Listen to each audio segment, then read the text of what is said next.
Hello, everybody. My name is Kevin Kawchek. I'm the founder CEO of Chemical Q Device. I'm going to talk about quantum machine learning, quantum neuroimaging today, a bunch of industry news. As we could see, so the key areas in 2023 are basically you have brain implants, neuromodulation, functional connectomics.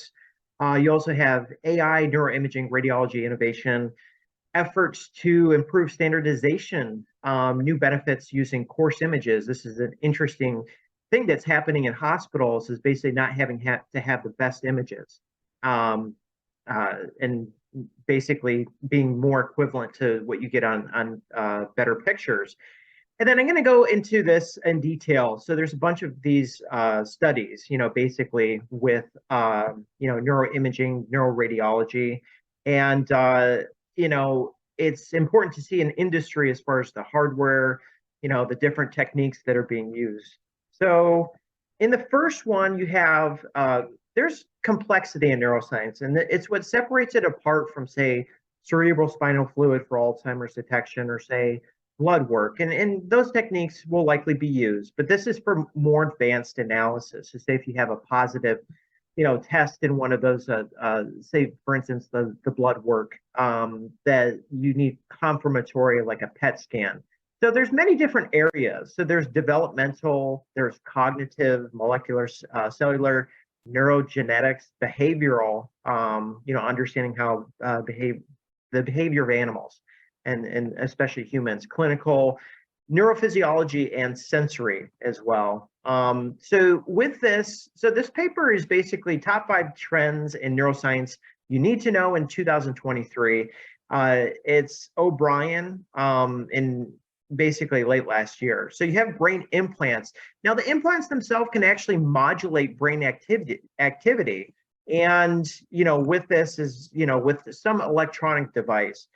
And you have BrainGate and Neuralink, and you also have, these are the companies that are involved in it, acquiring signals, analyzing, translating into commands.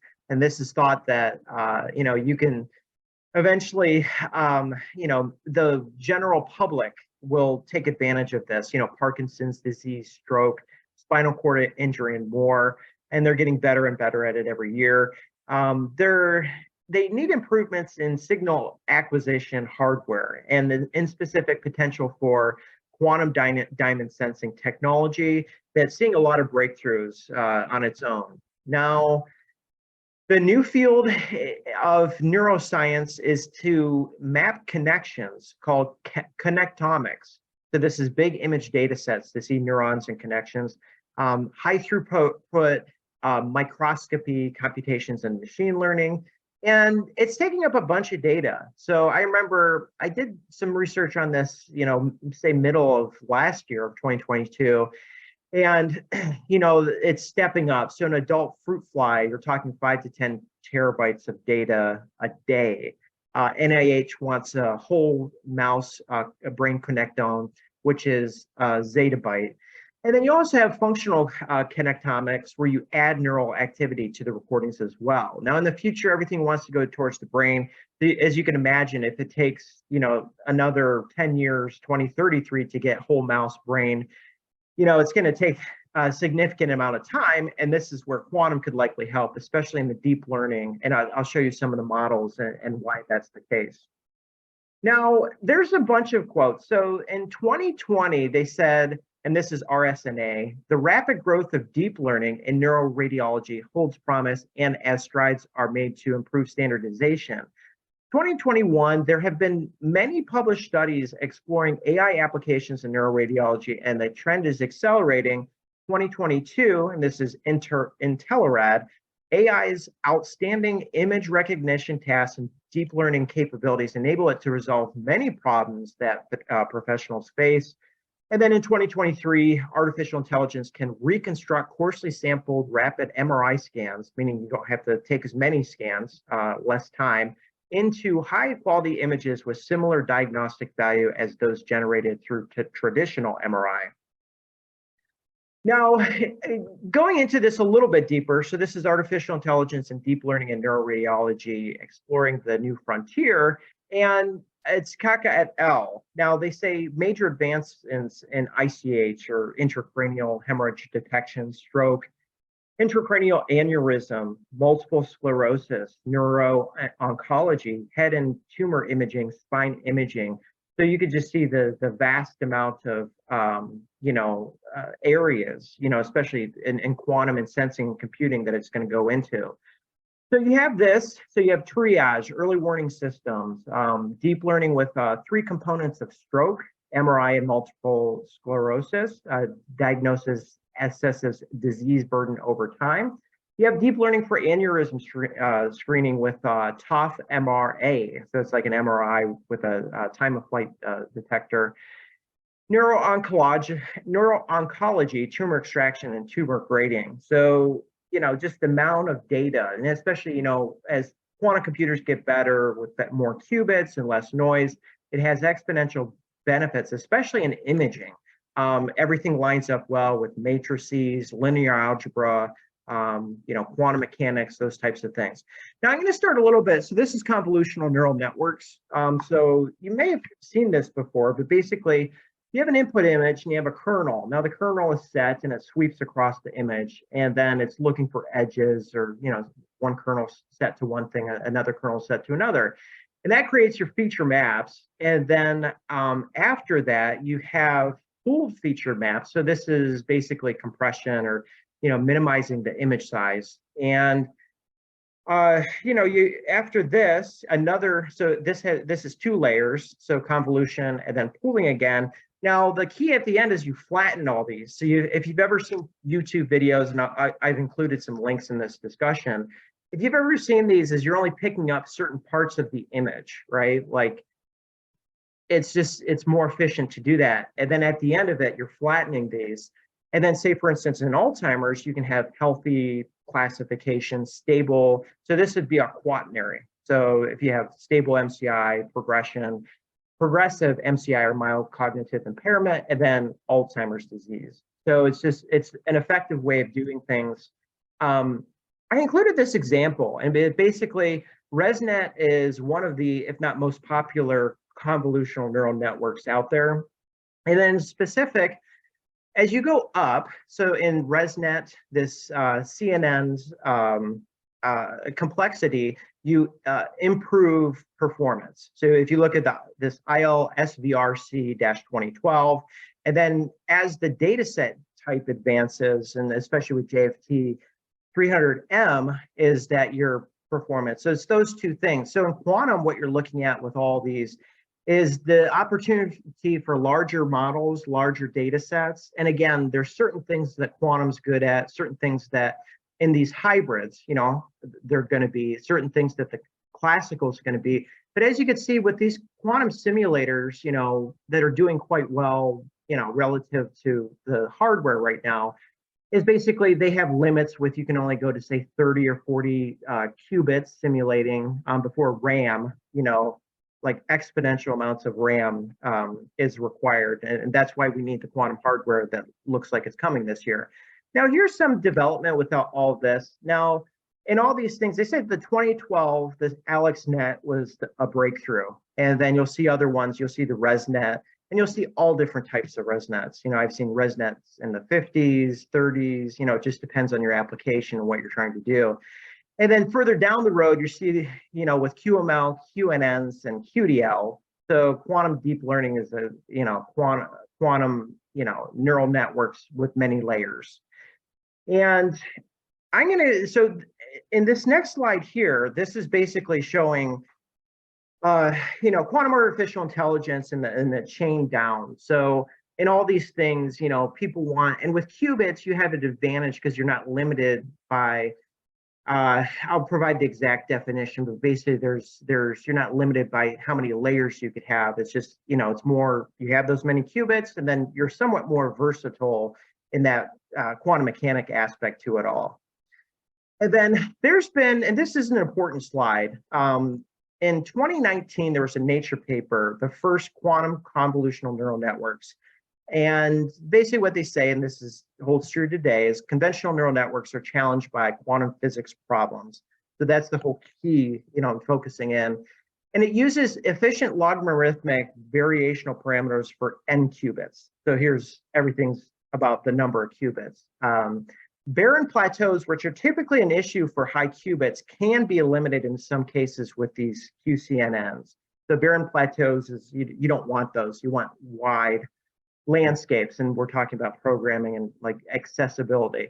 Now, quantum neural network efficiency is dependent, here it is, on the number of qubits in any given layer, not on the depth. So it's all about the number of qubits, you know, and we don't want error with the qubits too.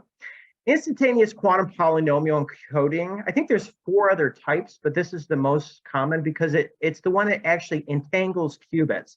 So there's other things called angle encoding, which doesn't, you know, entangle qubits. And then this case is, this seems like it's one of the, if not the one, you know, that we want for exponential calculation. Now, number 5, quantum neural networks can theoretically be trained similar to classical neural networks. And also, so the number of qubits is equal to the number of features in the data set. Now, here's a revised, you know, neural network. So this is basically saying, so the top is pretty similar. You know, you have first and second layer, convolution and pooling twice, analogous to the other one. Now, the way it's happening is on a quantum computer. So you have these 10 qubits. Now, there's certain limitations or certain rules you can't break in quantum. So say, for instance, you can't copy at this stage. So you have to use this unitary matrix as the U. And then you have measuring, and then, you know, more unitary matrix, and so on and so forth. But the, you know, all in all, quantum computing from the get-go is good with quantum, you know, complex numbers, linear algebra, matrices, and quantum mechanics. So this is the first one I'm going to show you. So I took a look a lot at the literature here. So this is an IonQ in an MPJ paper, IonQ hardware. Now, it's a simple task. It's just, if you've ever looked at these databases, you know, MNIST, they're just 10 handwritten digits. So they're not as complex as other things. But they said that they were able to get up to 100% accuracy with this. So like with everybody, it appears like ion trap, like gate-based superconducting qubit, which is probably more research than ion trap, in imaging, is an appropriate fit. This uses the, you know, it's called neurocentroid classification, which is a type of, you know, method of classifying things. And it was an 11 qubit ion trap.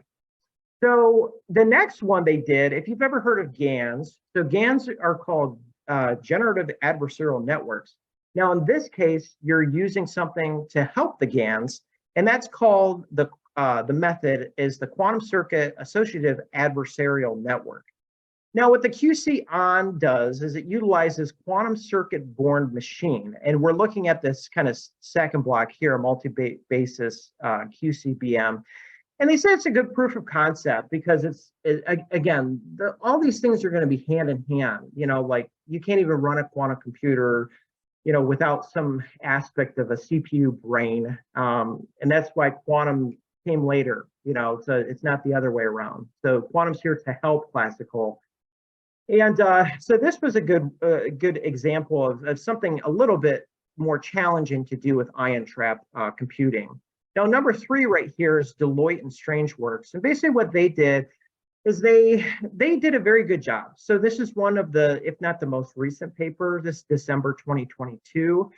And you can see in classical, you know, for these cases, and it's on Deloitte, some quality assurance images is if they're classified, whether defective or non-defective. So as you can see, the simulator is limited in qubits. So unless we have a huge breakthrough in RAM, the last I heard, I don't think you can go much above 40 qubits simulated. And in these, you know, I don't see anything above 30 of these 15. So left to right, so classical, you could see by far it's the fastest. You know, the runtime 2 seconds, runtime wall 2 seconds. Now for the simulated, keep in mind, it's using this IQP as I mentioned before, but it's inside a classical computer. It's typically the best results compared to classical and, you know, on a real quantum computer. And then as you see, IQP, no MITIQ. So MITIQ is error mitigation. You see that in one of these cases, 0.78 precision, it was better. But as a whole, they said it was still, kind of variable results with that. As you can see with time simulated, the quantum simulator is the slowest, 3 minutes and 45 minutes to do the other two. And the IQP on quantum, 35 seconds and 12 minutes, so more respectable. The error mitigation, they weren't able to get to work very well, and that's reflective in the values here. So as you see, precision, recall, and F1 score, none of these were in the green. And they suggested to use other types of error mitigation methods besides MATIC. Now, this next one's a little bit fundamental. It's basically you have a data set, and you have to classify, is this an ant or a bee? And using a penny lane simulator, which is in these 15 I'm going to cover, is the most common. 4-qubit, and they talk about dressed. Now, dressed means that the QPU in the simulator is in the middle, and then you have these two other networks on the sides. And then basically they got pretty good results. I think what they mean by quantum deep learning, because most of the deep learning is not going to be associated with today's simulators or the hardware, is it's a quantum variational classifier, and then the deep learning ResNet 18. And you can see as the ResNet 18 on its own, not as good. And then when you add this aspect of QVC on a simulator, you're seeing the better, specificity, precision, and F1 score for that one. Now, number 5 here is an article. So Rigetti and Strangeworks are collaborating, partnering. And, basically they found that, using these convolutional, which is a short term for quantum convolutional neural networks, that they can reduce the parameters by a quarter from a regular convolutional neural network. So Strangeworks is kind of, the experts in this area with medical imaging right now. Now, in this specific paper, automated segmentation and classification, so these are hand thermal images. Now, this one's a little unique. So this uses a quantum support vector machine, and it only uses 2 qubits on a simulator, and the results weren't better than the best of, you have logit boost, and also there was bagging or SVM. And the takeaway with this is basically there's creativity, and I'll get to some of the later ones of these, and you could see where using a single qubit you can do certain things, and it's still a thing that's you can do productive work, but it's not ready to say get approved for FDA. Now, this paper is very comprehensive. So kernels apply to it's called quantum kernels for real world predictions based on electronic health records. Now, kernels are used in imaging, and that's why I chose this one. They, in specific, it's this whole explainable AI and Shapley values. They're trying to get it to the point where you can predict, looking at a data set, if it will have quantum advantage or not. And in order to do that, you need to know about, the inner workings of it. So it's a very interesting paper. You could see lots of resources thrown at this. They use not just the IBM 27 qubit quantum computer, they also use this, simulator, AWS 72 virtual CPUs, 144 gigs of RAM. Their run times were high, but they're kind of like shooting for the stars. Basically it's like in all these, and I included one of these, it's hard to determine, definitively what they're saying. A lot of times it's in the text, so you can't always rely on the image. But a very good study because it kind of leans into this whole thing of trying to, basically predict, which of your data sets will have some sort of advantage. Now, this Roche QC-Ware paper is another good one. So QC-Ware, Roche is, huge into Alzheimer's. They cross not only just blood tests, they do imaging, medical imaging, many things. And QC-Ware is definitely, I think they're probably the ones that wrote this paper. And it's looking at 2 things. So you can look at chest x-rays as healthy or pneumonia infective, classification, whether these eye images are normal, which is, I think, is 0, and then different levels, which I think is 1 or 4. And they use these 5 or 9 qubit experiments. And they, I think this is a real hardware. So 16 qubit IBM quantum computer. And actually in parts of this, and as we can see as at the top, is I highlighted the bottom just as an example. So these are the layers of your neural network. So this bottom one that says 842, train with a quantum simulator, meaning on a classical computer, and predict with a quantum hardware. So if you look at that dark kind of brown for pneumonia test, it kind of sticks out way above. That's why I chose it in green. And then if you look for the retina is a little bit more complex than say pneumonia, or maybe they had additional fine tuning to do, is that you see, these, the orange dot and then the brown pyramid are towards the top. So, it's encouraging results, it's steps to take that people are making. Now, this next paper is interesting because it gave some training and testing costs. So this graph on the right in green, you can see we're all trains. And just as, you're including some aspect of quantum to it, and this goes down to say if we have thousands of qubits, by the end of this year, if you have thousands of qubits, how's that going to help? Because quantum computers are bidirectional, they're not unidirectional, they're efficient. And yes, you might need liquid helium and some forms of electricity, but it's not nearly the amount as a supercomputer. So that's why I chose this one. Now their task, it's the, this tertiary classification, normal, viral, and COVID-19.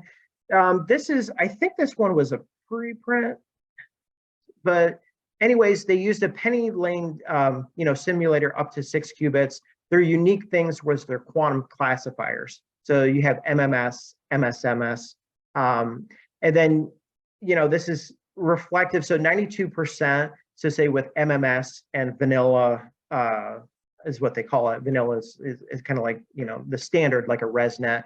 And then for vanilla plus MSMS, 90.8% testing accuracy. And there's a decent amount in this paper. It's kind of interesting because it's, tertiary classification. So trying to see 3 things. Now, this next paper has been out for a while, and it's, basically it's one of the better papers. So it's a BMC paper, part of Springer Nature. And as you can see at the top, the QNN, quantum neural network, highest accuracy over the 2D CNN.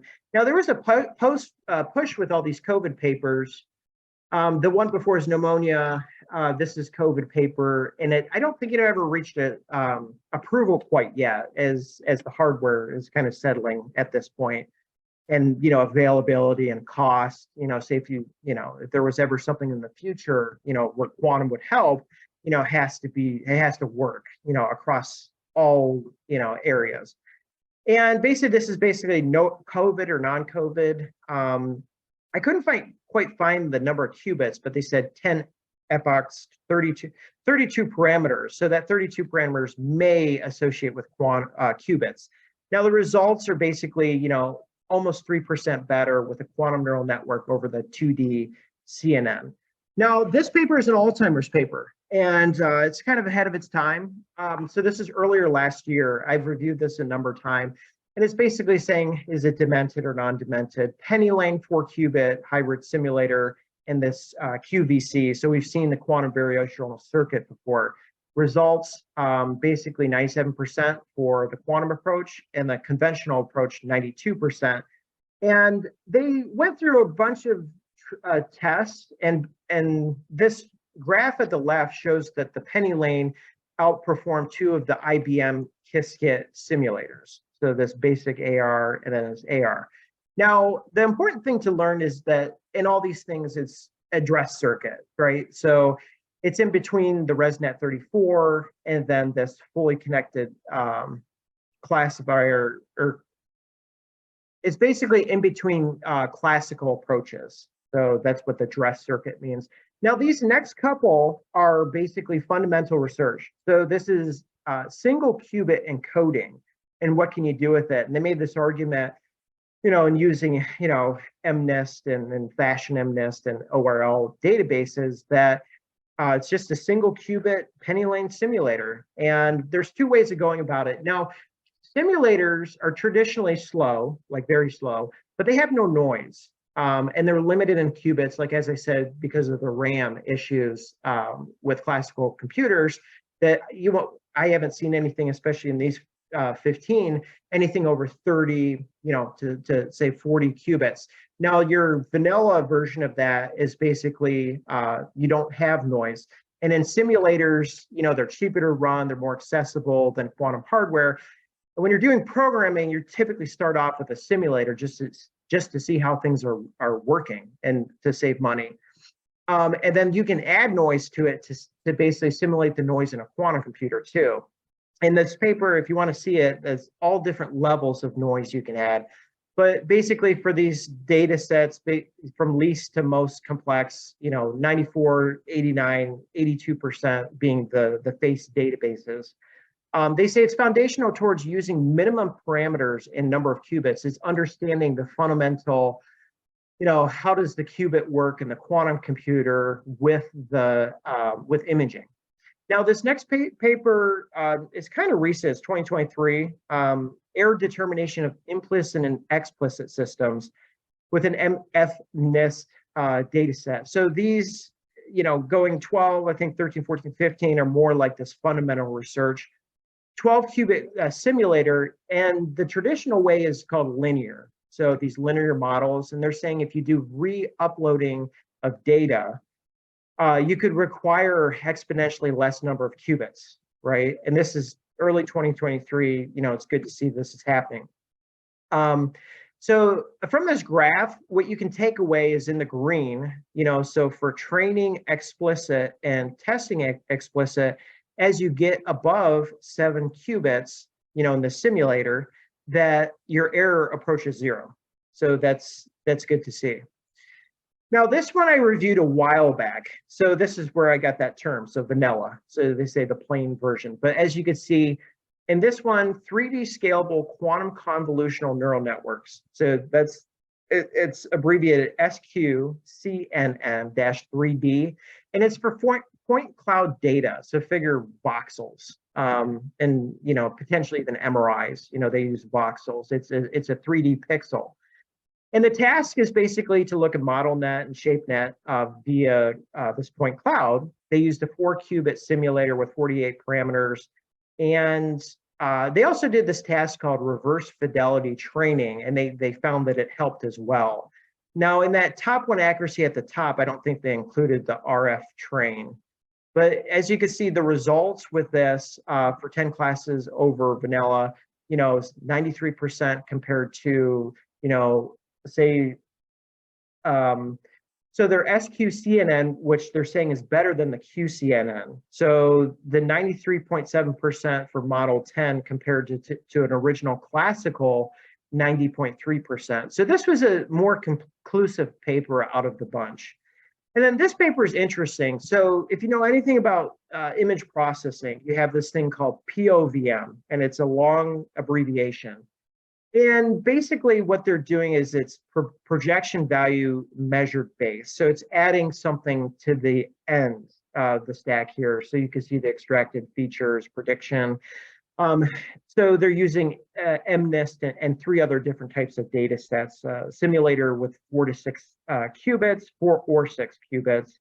And they're saying their top one accuracy outperforms quantum NAS by 44%, by incorporating this PVM into the more standard POVM. Now, here's the summary. As ion trap quantum computers, in this basic study, they got up to 100% classification accuracy. So it's definitely worth taking a look at the ion trap, systems if you're doing anything with image processing. So quantum circuit associated adversarial network, they were able to do that in addition to, say, a classical GAN, so it's able to help in that way. So I would say ion trap is in the mix. Now, gate-based superconducting qubit, Rigetti, actually this was Deloitte and Strangeworks, error mitigation needs improvement. It wasn't able to help. They actually said maybe try different types of error mitigation. And then also emerging hardware may offer significant accuracy gains. Now with simulators, quantum mechanics on classical hardware, they typically had the best results, if they were comparing especially like classically versus real quantum computers, but they're limited in qubits because of RAM, and then they're slowest in their runs, typically. And novel quantum technologies, you saw the single qubit encoding, PVM added to POVM, the scalable quantum convolutional neural network in 3D, data re-uploading, and then this last one is all IBM. It's IBM and Amgen. Explainable AI, Shapley values, and then this term they put empirical quantum advantage to try to get, to understand if your data set's going to have advantage before you run. Now, the nuts and bolts with all this is basically this. If you look at 63 qubits, you can see this is equivalent to 9.2 times 10 to the 18 classical bits. And that's, 1.15 or 1,150,000 terabytes. And then that equates to an exabyte of RAM required. So real quantum computers are needed because you can't, do certain things on classical. We have this assurance, this practical quantum computer coming out this year, Times featuring it this month on the cover of their magazine. So it's an exciting time. Now, in terms of seconds, these are as a function of processes. So if you have 15 processes, you can see the number of digits and how this goes up significantly. Because it's in the digital computer for this type of task, you're taking 15 to the 15. If you do that on your calculator, you get 437, this huge number. Now, also, on the quantum computer, it's more fixed. Now, there's other types, so you can have 2 to the n versus 2 times n. But basically, in this Deutsche Bank research, is they're showing if you have 15 processes, it's now 2 to the 15. So you get 32,000 compared to however many commas that is for the digital or classical computer there. Now, for chemical Q device, these are a bunch of the abbreviations, and some of these I've updated. So basically, there's all types of breakthrough potential for FDA. So when you're talking about, hundreds or thousands of qubits that are now less noise, especially for imaging, maybe it's not quite as complex in its task as, say, like simulating molecules and protein interactions, inside a quantum computer, that there's some definite benefit, I think, coming up in the future here.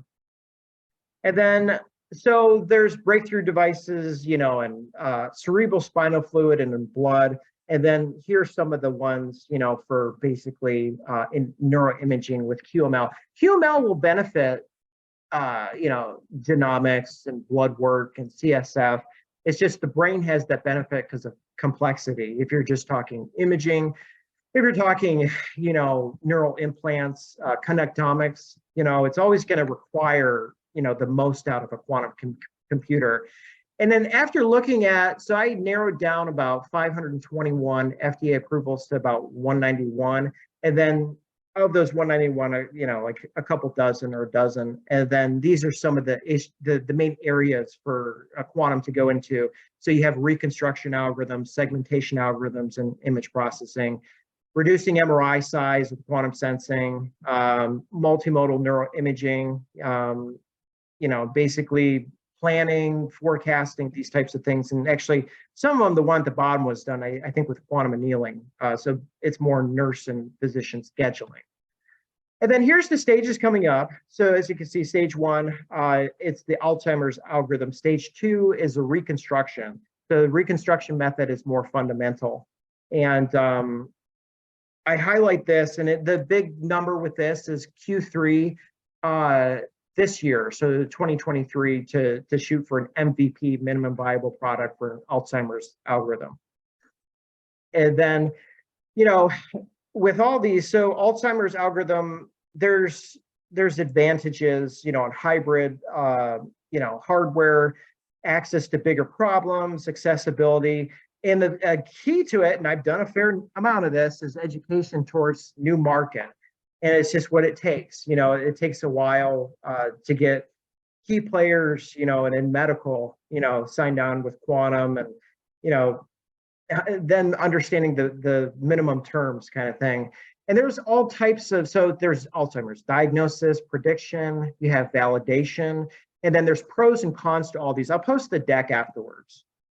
And then with this, it continues, the wheels continue to go with neuroimaging, despite the breakthroughs in CSF and blood, and they're more kind of like the elementary tests, like massive number of people need it. However, in order to when I read the reports, is basically you're going to need the confirmatory testing with neuroimaging. And that's where kind of the QML would come in.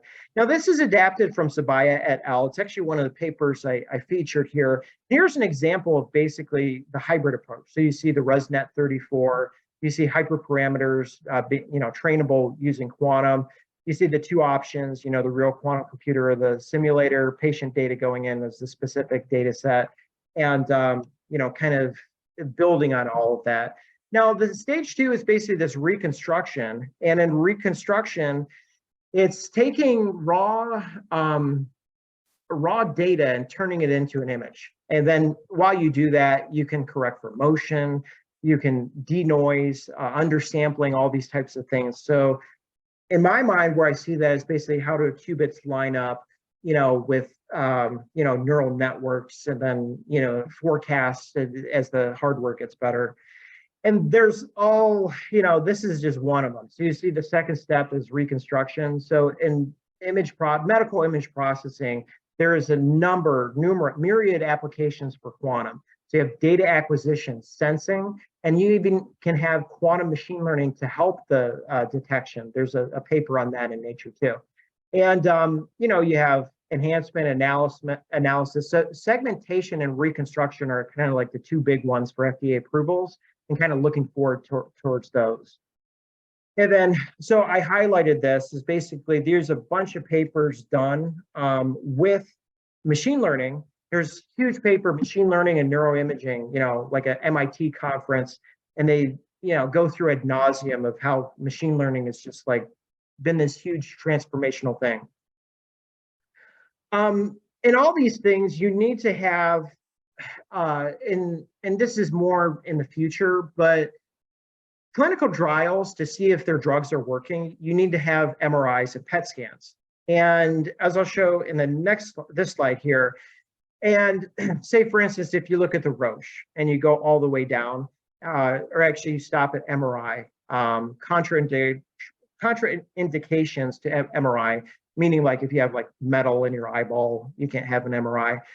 But you see PET scans, so this whole industry, and it's not me, it's not just me, it's Fermilab, it's, let's see, Bosch, it's it's a huge, like quantum, it's a very long abbreviation, QST.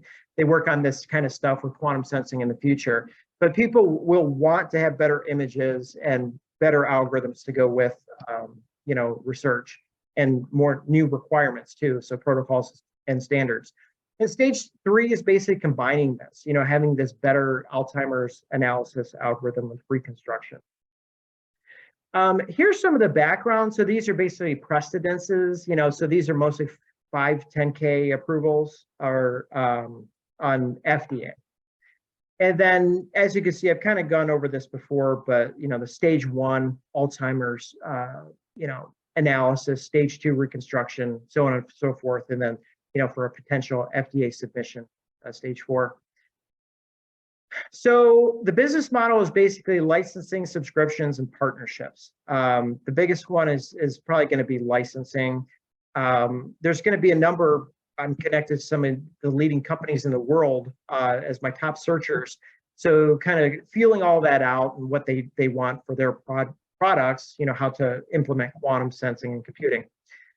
And then medical experts and quantum experts are needed. So the whole industry that I showed you before, from medical papers to the more fundamental research, people are locked into medical image processing, with quantum. So it's going to be a thing of the future. And if you weren't aware, the Time cover this month features a quantum computer, and it mentions very nice things about it. um, basically, the future of computing is here. The NSF has been around for a while, I think for over a year, and they say this is the year for practical quantum computer. Now, what's interesting is the MIT, they say it's what's next for quantum computing. They say in 2023, progress in quantum computing will be defined less by big hardware announcements than by researchers consolidating years of hard work. So if you take that and then you look at all these Nature papers, and it's just one after another, we wish there was a better quantum computer. The methods and the analyses in this framework has been laid, for this, what other experts are saying, the year of quantum for 2023. Now, there's many driving forces, this IBM Cleveland Clinic, they're finishing up, I think early this year, the first quantum computer in healthcare at Cleveland Clinic. NYU Langone and Fermilab. Fermilab is making their own quantum sensors. They're making their own quantum computer for better MRI. Now, here's the other one, National Institute for Quantum Science and Technology, this Japanese based, and they're at least doing quantum sensing. Robert Bosch, they're doing quantum sensors, and this has been around for a little bit. And in cybersecurity, Mount Sinai Hospital, Sandbox AQ. And as far as QML research papers, I've got charts and charts on this stuff, but basically Amgen, IBM, IEEE, this one showed up before, the Roche QC where it showed up before, and then these other two COVID papers, I featured number 4. And here's the hardware, right? So INQ has announced that first half of 2024, they're going to have a manufacturing facility in Washington State. And it's the first of its kind because it shows that there's confidence in the technology, as we saw with image processing, it's been used there. Quantinuum similar technology, and then both of these, the ion traps, single qubit gates are, typically the highest. IBM and Google, IBM has the biggest, kind of fans out there, Qiskit has been around forever. And they've gone through some hard times. They probably have a lot of tricks up their sleeve. This Osprey kind of just came out, 433 qubits. And then, they have a Huron, which is like 100 something. And keep in mind, it's just they're supported well, and $20 billion into quantum and some other AI technologies, and I think GPU too. And then Google's been quiet, they had quantum supremacy in October 2019, and then the big update that they did is they add quantum sensing, quantum memory, so that the error is mitigated on this noisy quantum computer, from 2019. So they have a lot in store, and there's so many. And then spin qubits we could have billions of qubits, but I think the ones in moving forward, and especially because you have to do a number of research papers to work out the kinks, is maybe this ion trap, kind of with superconducting qubit, kind of waiting to see if there's any kind of breakthrough news. And then in competitive advantage is basically, as I mentioned before, brain imaging is so much more complex than any blood or CSF, and then for Alzheimer's, there'll be required. But keep in mind, if you have more people testing using other methods, to send to neuroimaging, it might even increase, the number of neuroimages as well. And then here's some of the things, basically, working there. Some of the keys are in line. So with any emerging technology, are working quantum computers available that can, do QML neuroimaging? Yes. And then some of these other things, for the startup, more in progress. And you can see it's a very valuable and rare technology. Imitatable is TBD. I don't know what the metric is for that. And basically organizing for success in a certain standpoint with the slides, yes. Now, pain points in machine learning, do you even need to automate? That's a good question. That doesn't come up too often. Do you have quality data? Do you have infrastructure systems? Can you implement what you're trying to? Do you have the skilled resources? So, the biotech production challenges are, similar to medtech. So investor caution, right? So in all these things, that's the best I can do is show, the dozens of papers that came out, the headlines with time and NSF and, these types of things, but some things just some things take time. FDA is going to be a while. Supply chain and uncertainty risk. And here's another thing, limited industry experts. Is a lot of the QML programmers I know are either in Canada or say Spain, so it's just still finding some of these people that are going to be around for a long haul. Here's the traditional deck, this 198. It's up and I'll reference it later. And imaging is 90% of all healthcare data. Over 5.5 billion global imaging procedures per year. Averaging imaging study sizes doubled in the last 10 years. Multiple copies of same imaging data, need to be stored, for clinical research. And then you can see AI, using conventional methods, i.e., the Google. Well, they're probably a little bit faster, the ones late, Q4 2022, but. And all these things, global AI and medical imaging, 45% compound annual growth rate. That's at least 10% higher than quantum computing is. So these are two kind of meshing fields technically, and also, financially. Now, here's the ones that came out late 2022, within like a couple months of each other. These huge new medical imaging suites, Amazon, so that's Google Cloud, Amazon Health Lake, next generation imaging solutions, Nuance, NVIDIA, latest clinical medical imaging. So NVIDIA has this Monet service. And then, as I mentioned before, QML is not just for neuroimaging, it's also for other aspects of Alzheimer's, diagnostics, blood plasma, and spinal. So there's a lot of machine learning that goes into research when you're dealing with huge data sets, basically. And Alzheimer's is a large market, a very large market. So in 2021, estimated 270 billion, estimated last year 320 billion. By 2050, nearly $1 trillion. A lot of this goes towards caretaker hours, is the dollar. So there's a number of Alzheimer's disease organizations you can volunteer or do advocacy for. And then keep in mind, there's mechanism work that continues to be done. And then this is huge, right? So we have a president of the United States, and quantum is not a new thing. So if you look at the fiscal year, I read the 2021, and then I read the 23, and I did a huge feature on the 23. And there's like $800 billion per year, for these most recent years. So the government, the president, they're well aware of quantum. The focus right now is in cybersecurity. And if you caught some of the previous ones, it's basically saying just that.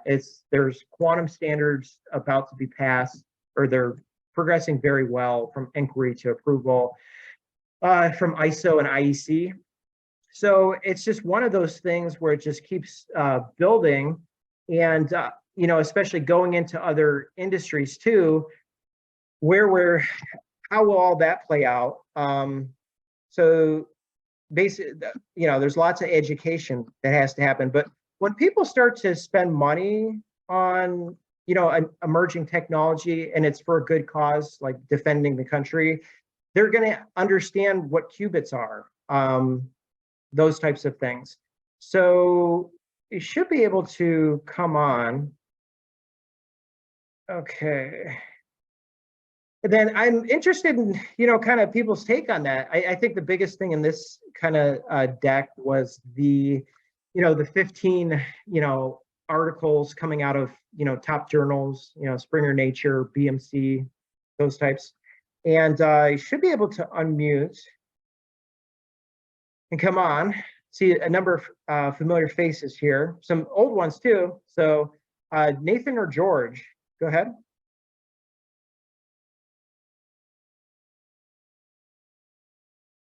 It could be questions or, just anything about medical, where quantum's going on in medical. We have some other people here. So Ron or Beketema?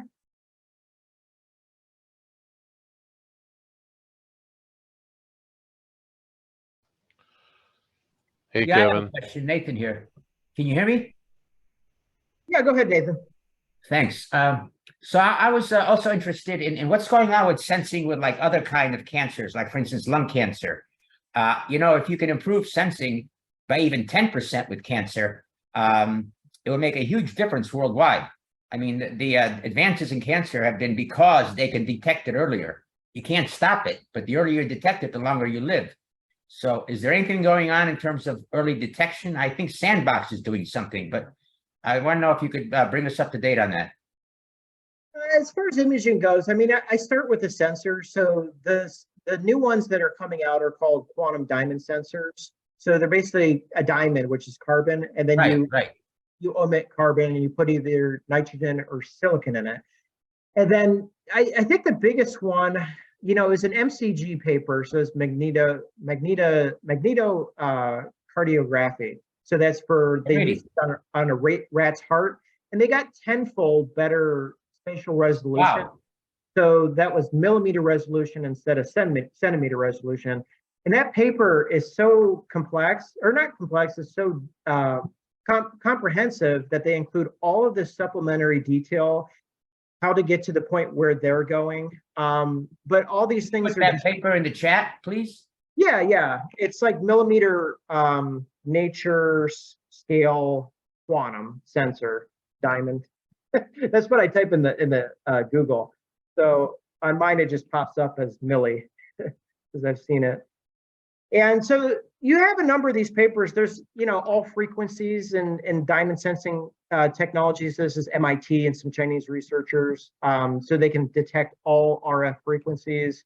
You have, let's see here, machine learning to help the quantum sensors. You have batteries, say if you have a brain implant that's battery powered, the technology behind that was used in automotive, but using a double quantum sensor to improve accuracy from like 10% to like closer to 1%.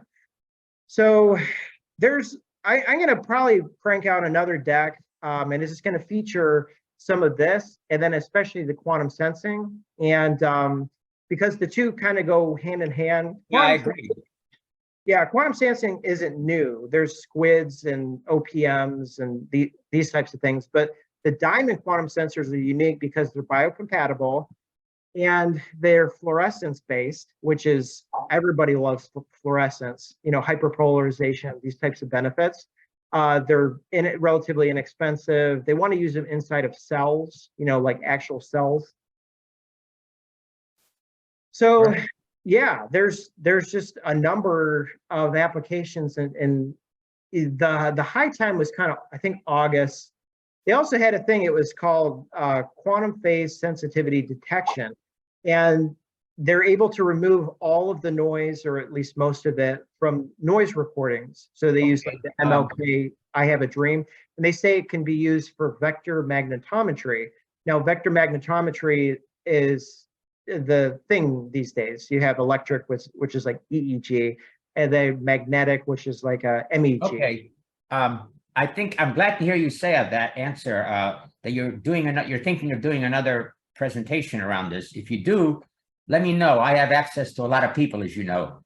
I put together the largest event in quantum computer history a month ago at Oxford. 800 people showed up. So I can get you a bigger audience. I mean, I'm disappointed there's only like a half a dozen people here. It's such an important topic. Yeah, so I spent most of the time working on the deck, so it's not like the old promotion. No. But when you get around to it, get a hold of me, or let's. Yeah. I can get an audience. That's all I need. Yeah, and congrats on the event in Oxford there. Oh yeah, but still, I want to help you get an audience. That's an important topic. Yeah. Thanks. And then anybody else? I saw Ron. You came on. Hey Kevin, can you hear me? Yes. Yeah, just want to let you know I had real problems getting into this Zoom session tonight. So I'm wondering if other people had the same issues. And I finally had to use the web client instead of the Zoom client. Yeah. I sent a message out, and then we could touch base, but just use the one that works. It worked for me, just like usual. Because usually if you can get on, it should stay on. So. Yeah, I mean, if I use the client, I would get connected and I'd hear the message, this is being recorded, and then the whole thing would crash. Uh-huh. So then I switched over to the web Yeah. thing, and the web thing is okay. There's just a whole bunch of things missing, like you can't save the chat and stuff like that. Yeah. But I'm wondering if other people had issues, and your room is the only room I'm having issues with. We were at at Washington D.C. over the weekend and didn't have any problems, and it was in a couple of other Zoom sessions and didn't have any problems. So I don't know if it has something to do with the settings on your room or why. Yeah, I It don't just think so, because as long as you can get on, so yeah, George is saying too. yeah, yeah. Well, keep me posted. Do you have anything regarding the presentation? I was looking at your numbers for simulation in your thing, and I think you have to be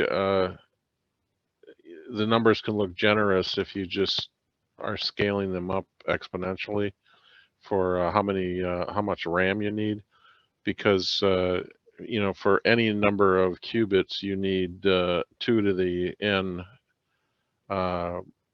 elements in a vector or a matrix. So like if you had 30 qubits, that would be a gigabit of locations, but you can't store, you need a certain number of bits to store the real part and the imaginary part of that element. So if you could stuff that into 8 bits, now you're talking 8 gigabits of memory, 8 gigabytes of memory. Right. Yeah, I've come across other 1 gigabyte of memory, not 1 gigabit, and then it goes up from there. I mean, that's if you can get it in, if you can get the element represented in 8 bits. And plus you need another chunk of memory for your unitary operations, because that big chunk of memory is just keeping track of the state of the quantum machine. Yeah, did So somebody have, did you have something? It's actually a lot worse than your numbers said, I think, as far as, that's why it doesn't scale well. Yeah, and you're saying for simulator, as you get to like 30 or 40 qubits simulating. Well, if you have 30 qubits, you need a billion locations in a matrix. Okay, so that's, if those are 8 bits per location, that's 8 gigabytes of memory just for 8 bits. But if you have to have 8 bits to represent the real part and 8 bits to represent the imaginary part of that element, now you're talking 16 gigabits just for the state matrix. Now, how do you need a whole nother set of memory to do operations on that matrix? That now that you can play a game, you don't have to have the exact same size thing, but because you can build the operation matrix can be built sparsely, so that they don't, the points in the matrices that are 0, you don't have to store, for example. But the point you're driving home is that the classical simulation of quantum doesn't scale well, but I think the numbers are actually worse than what you showed. Okay. Yeah. That helps. Also, this just popped up while your session was going. Oh, I lost it. Chad Rigetti. Oh, what happened? The founder of Rigetti apparently is leaving the company. Yeah, and he's taking his name. He's already left. That's old news. That was months ago. Well, I thought he was taking a different. Rigetti left months ago. He resigned. Yeah, but he was taking a different position. I thought he was. It sounds like he's taking the name now for some reason. No, I know the company well. He resigned a few months ago. It's all cool. They got a new CEO and they're moving along nicely. So I don't know where that came from. Oh, it just popped up on newsfeed. It's basically, it said that it was saying, where is Rigetti going to go now that he's left and he's taken the name with him. So there might be some legal battles going on behind doors we can't see, but who knows?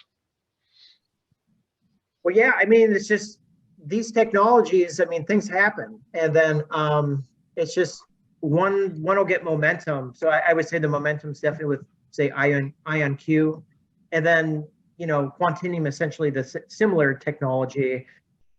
IBM's not going anywhere. You know, Kevin, but it's, excuse me, but it's dollars and it's technical. Rigetti is a unique company. Think about this. He graduated with a PhD from Yale, I don't know, 15 years ago, and then he had the confidence or the balls to name a company after himself.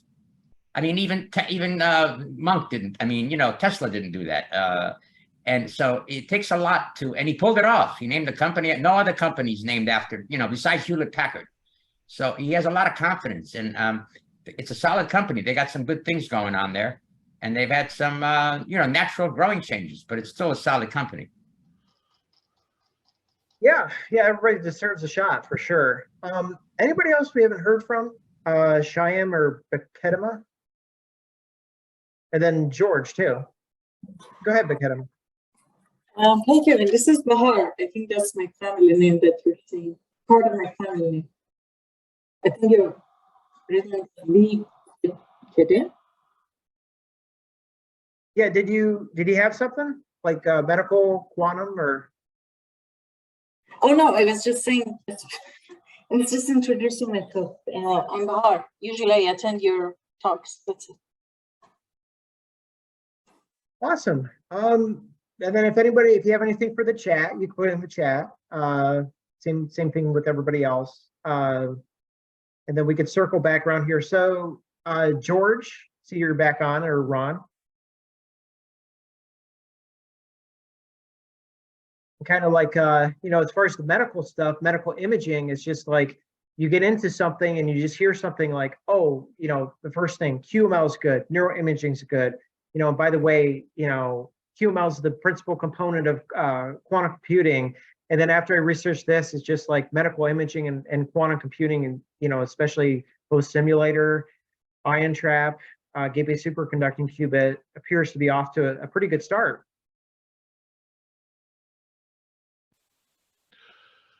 Yeah, I'm still trying to keep my ear to the ground on the neutral atoms. It's that whole sector has gone a bit quiet. Apparently, the University of Colorado, a university in Colorado, I don't know which one, is working on that in their lab. And there was a company that actually moved from the west coast to Colorado to try to leverage that, but I haven't heard anything from them for a long time. Yeah, But a lot of it's, and you know, this goes back to, I think, last week with the government work, is they've been working on neutral atom for a while. And there was a DARPA announcement, I forget who it was with, Atom Computing and DARPA, I think, was this week. And PsiQuantum and DARPA this week too. So I think it was DARPA announcing all these things. But yeah, there's very specific uses. And if some of the other technologies, you know, neutral atom and, you know, photonics and spin qubit haven't been programming and, you know, reaching to Nature publications, then even if they have a breakthrough, it may take some time because they don't have all of that, you know, trial and error. I would say that IonQ, or, you know, ion trap and gate based. But you know, so the encouraging thing about neutral atoms is because they're using atoms that are very stable.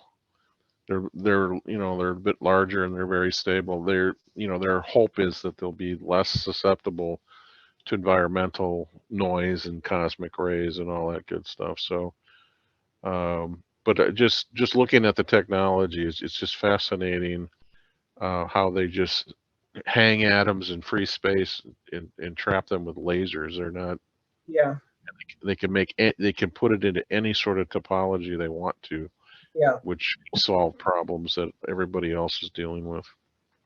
and you know, if they're gate based too. And there was a prominent QML researcher that told me, you know, there may be getting away from gates to begin with, you know, so if that's not this year, next year. So I haven't found too much conclusive, you know, evidence that that's the case.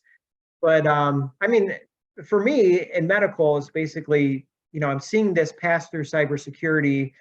What are going to be the required quantum computers in those cases? And, you know, it's definitely going to set the tone moving forward as far as say like, okay, if it's an ion trap or if it's, you know, gate-based superconducting or neutral atom, which is it, you know, and can they run? I know an ion trap and gate-based, they can run, you know, the same program back and forth. Like on part of the code you'll run on ion trap and part of the code you'll run on gate-based superconducting qubit. So yeah, and the same thing for D-Wave and their annealer. They if your algorithm needs optimization capabilities, you know, so probably one day there'll be a quantum entity that allows you to pick the technology on the fly, or inside your algorithm to decide, oh, this algorithm will work better on superconducting qubits. This one will work better on trapped ions. This one will work better on an annealer. yeah, That may happen. So this IBM Amgen IEEE paper, it's Zoran, and you probably see Frederick. So these individuals, I think there's another two, they are doing explainable AI in quantum. So the key term with that is called the Shapley value. So in Shapley values, you know, that's the nuts and bolts to it. And they came up with this thing called an empirical quantum advantage, is what they call it. And, you know, basically those types of efforts, it was for rheumatoid arthritis, but they did many things. And with most of these papers, it's, you know, repetitive, but it's over the past, you know, year and a half, almost 2 years, they all say that we just wish we had a better computer. And that MIT quote kind of sums it, is people are going to be, especially if there's a breakthrough this year, going to be, they say it's not about the hardware, and it's more about they're pulling all of their previous years of research together, because there's a lot, you know, and, you know, in anticipation for the hardware. But yeah, that's the whole goal. You know, the IBM Amgen is basically like, can we predict based on this data set, will this have quantum advantage, you know, to begin with? Yeah. I saw, I think it was in the Qiskit channel on YouTube, a gentleman from IBM talking about the Osprey, and I'm not sure, wasn't quite, it seemed like it was a fairly recent video. So apparently they have 2 copies of that. They have, it hasn't quite gone into production yet, but then he alluded to the the next one after Osprey is going to be called what's it going to be? It's another big bird. Well, they have the Huron, which is actually lower in qubits. It's only 100 something, but it's a lot more fidelity. It's like pterodactyl, or it's a condor. Okay, so but and then he showed a graphic, and it's sort of, he didn't really talk too much about it, but it kind of looked like if you took 4 ospreys and stacked them up vertically, you would have a condor. And it's like, okay, you guys haven't even begin to explain how you're going to do that interconnectivity. Yeah. But that's what that's their thinking. So. Yeah, I mean, a lot of people, because of all the buzz with, you know, ion trap and, you know, maybe better coherence and accuracy, it seemed to me like they were already skipping towards the Huron, because with a lot of these, because I don't know if it was in that case, I know with the Osprey, if they can modular up to 16,000 qubits by the end of this year. And if the Huron is, they say that's kind of like the choice right now, because of the, you know, better specs and, you know, but it's just not as many qubits. So one might argue, like, is there really a push for a single QPU to be so high, you know, in qubits without fixing error, those types of things? Yeah, the question is there really a need for, like, the Osprey is 430 some qubits, but they're all just as noisy as they've ever been. Is there really a need for that? No, there was a jump. So they had Eagle, the 127, and then the Osprey, they said it was 430 something. Yeah, 433, but like significantly better coherence, you know, going from Eagle to Osprey, even if Osprey's more qubits. Well, hopefully they'll put one online that the free access tier can get to once in a while. But they again, the guys basically said there's only 2 copies of it right now, so and I haven't heard anything further. They may have made more copies. Maybe they've got You keep it like these to road, production. and the roadmaps that they put out are many years in advance, and I think they alter them a little bit. So, say for instance, for error correction, I think it's 2026, but the number is kind of hovering over a certain part, and then there's a slider bar that extends to, other years. So I don't think they're definites, but as far as that particular processor being a hit, I haven't heard too much about it either. But there's a lot of activity going on, especially if a certain manufacturer announces that they're building a plant, to the point where they've kind of worked things out and they can start more mass producing it, and it's going to be, first half of next year. That's definitely a pressure on some of the other technologies and where they line up. So say for instance, if neutral atom and photonics, aren't quite ready yet, and they don't have the experience with Nature articles and these elaborate complex experiments, those types of things. But on the flip side, people can have many things up their sleeve. So there's a number of companies like Google, we haven't heard from on the hardware side, but I pretty much guarantee that they haven't gone anywhere. So anybody else have anything?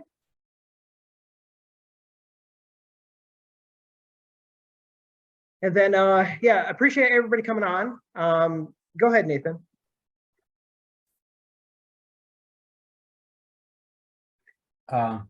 Looking forward to the next one. Let me know when you're ready. I'll try to get you an audience. It's an important topic. Yeah, I mean, for me, it's getting funded at this point, partnerships as opposed Sorry, to, say that again, please. yeah, it's getting funding and getting partnerships at this point. So For the meetup or for your business? For the startup, yeah. Oh, okay, but I can probably even get you a sponsor for the meetup. I mean, let me know. That's all. It's just Yeah, we'll keep in touch. Okay. Anybody else have anything?